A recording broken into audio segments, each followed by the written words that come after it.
Welcome back to Teflon TV. I am your host, the Don Tony Teflon, and my people, we are so back, and we need to savor every little morsel of this blood-soaked penultimate episode of the House of Ashur. And I'm talking about episode 9, Those Who Remain. This was an absolute masterclass in Roman political games, the kind that reflects gladiator loyalty and makes you watch as the characters you love get their fortunes broken by Caesar.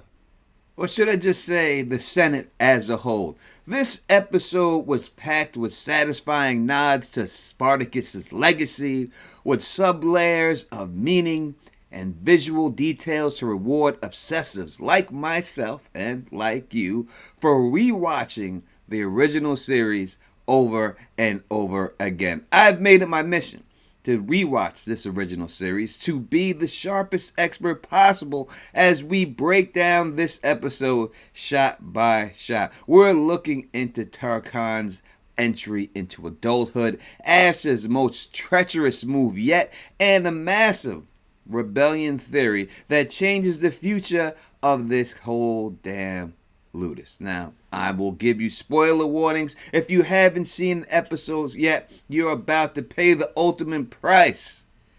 Go watch it, then come back, and if you have, then let's go. We open in a state of mourning. The House of Ashur is saying goodbye to one of their best, whose death in episode 8 was extremely devastating to myself here. Notice how the camera voyeuristically glides through the silence of the ludus. The absence of their best gladiator lingers over in every frame. This introduction is the episode's core themes.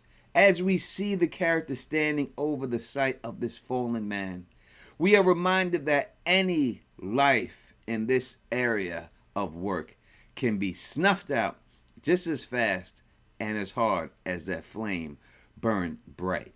In the end game of the arena, your path cannot be a chaotic scramble to survive. It must be an exact, decisive series of moves towards your preset goals. Tarkan is currently falling in a bad trajectory. He wants the title of champion, but he has shown zero incentive towards actually addressing the shortcomings that his father told him about that keeps him from being this champion. He's short-tempered, emotional, and can I just say it? The man is sloppy. Qualities that link him to a more childlike behavior. People who fail to grow are ultimately killed off, even though this man to me is annoying the hell out of myself and a lot of fans right now. We don't want to see anything bad happen to him, but it seems that is where it is going. This leads to the first major set piece of the contest between Achillia and Tarkan. And now Achillia beats him with her spear and then some. We get a close-up of the spear resting on Tarkan's neck, his fate resting entirely on the hands of a bloodthirsty Roman. By sparing him, Achillia leaves him owing her one. And we've seen the owing thing come back and played out before.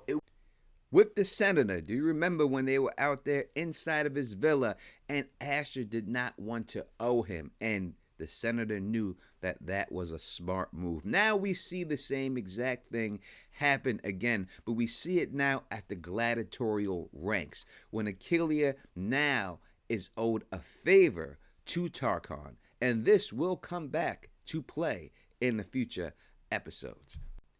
This is how Ashur became who he was, because he saved somebody's life. And in the grand calculus of Roman debt, this is the debt that means everything when someone saves your life.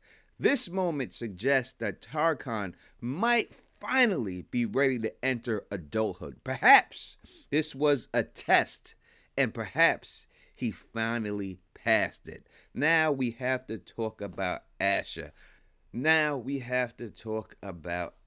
We have been so preoccupied about the events of this season that we've forgotten who Ashur really is. He is a selfish, narcissistic, manipulative, murderous, straight up liar. This episode presents a selfless challenge that Ashur fails spectacularly. He is caught between different allegiances. Should he support Caesar and Crassus for the promise of a new arena, or support Gabinius, who has been a great mentor and a new friend, and who actually called him by name this episode? For Ashur, the decision is easy. Follow the money.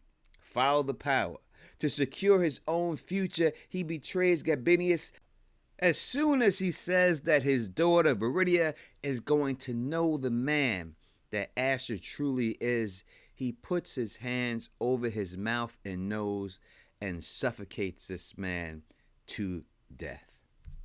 And this move is the most Ashur move ever, and it highlights the failsafe he has against betrayal. Every threat he makes is a literal promise.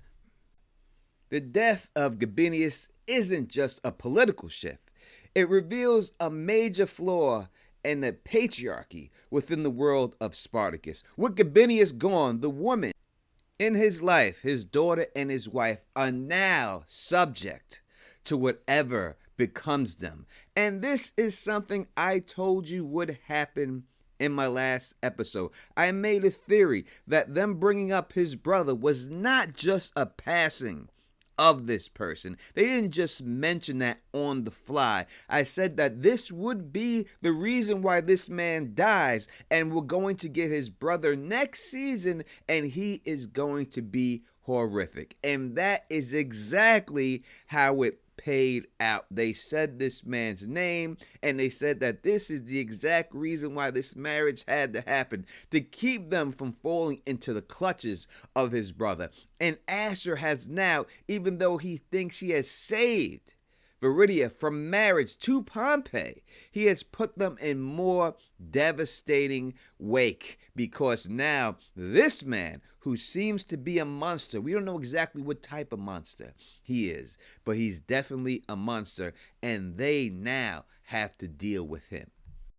So what we see in this episode, the couple from hell, Caesar, Cornelia, win once again. They have seemed to have won since they have came. And I will say that the show is better with Caesar in it. As soon as he shows up and he manhandles Ashur, and you see that he is the indomitable force of this show, it is a much better show. And you might say that Ashur has no choice but to bend the knee to him, but at this particular time, he did have a choice.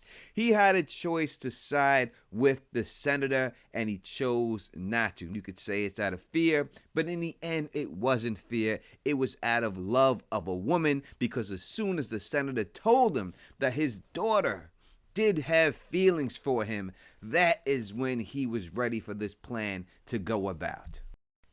It was great seeing Pompey, same actor who played him again in this role. I thought that he did a good job playing him as he did before.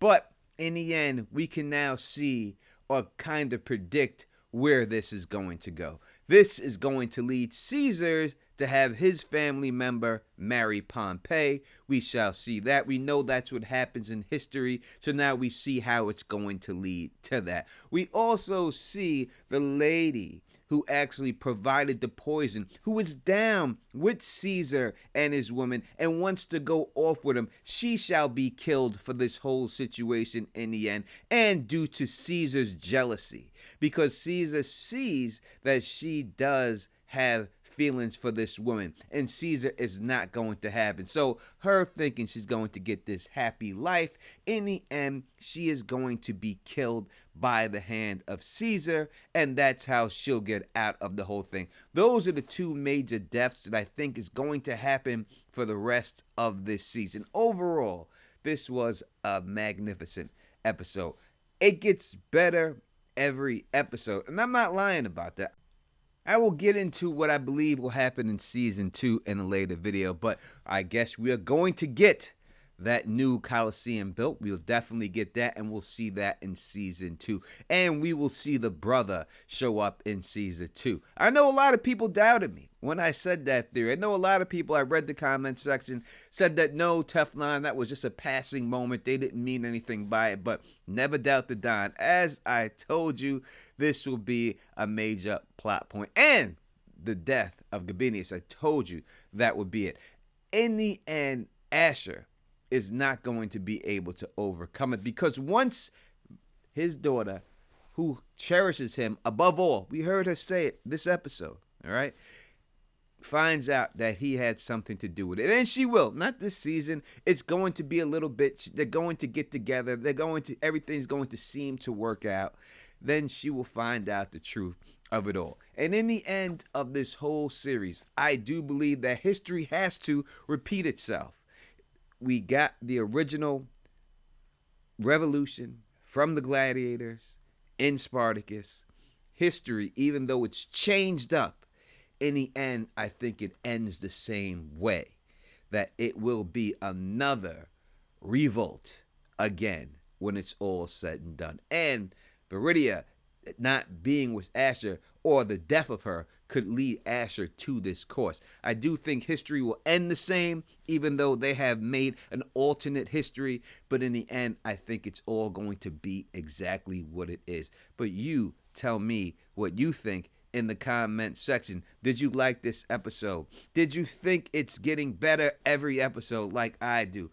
Put it in the comment section. Make sure you subscribe to the channel. Hit that thumbs up button. We're going for 500 likes. We have not been able to hit that all season. Can we do it in the penultimate episode? It's up to you. And until next time, you know who it is. Peace and stay sexy.